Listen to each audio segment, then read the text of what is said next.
Bonsoir à tous, bienvenue.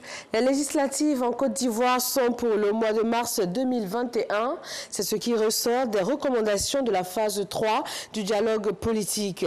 Ce mardi, à la primature, l'heure était à la restitution des conclusions et recommandations du dialogue politique ouvert le 21 décembre dernier.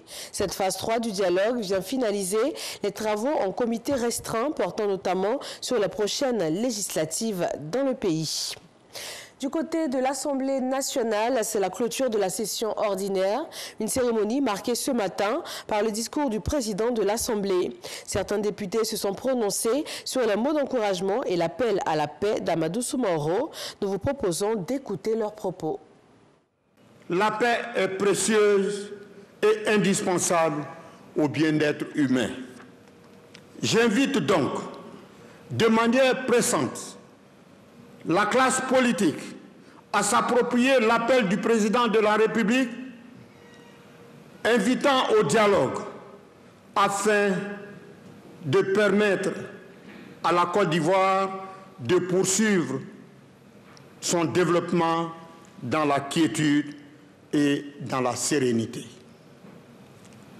J'exhorte par conséquent toute la force politique et tous les citoyens de notre pays à cultiver la paix par le dialogue, la cohésion sociale et l'unité nationale.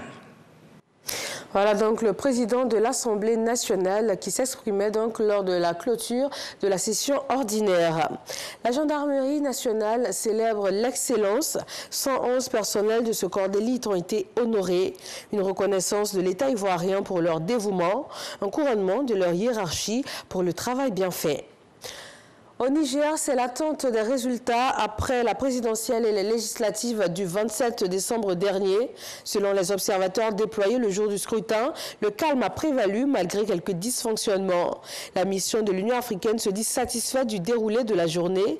Les observateurs internationaux concluent en général à la tenue d'un scrutin relativement libre, équitable et transparent.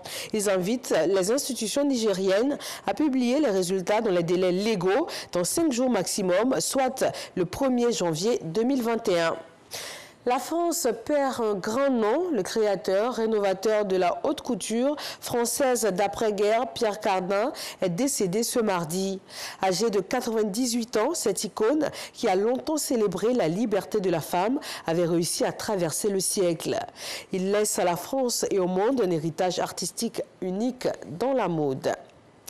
Et puis en Chine, pour terminer, la journaliste citoyenne Zhang Zhan a été condamnée à 4 années de prison.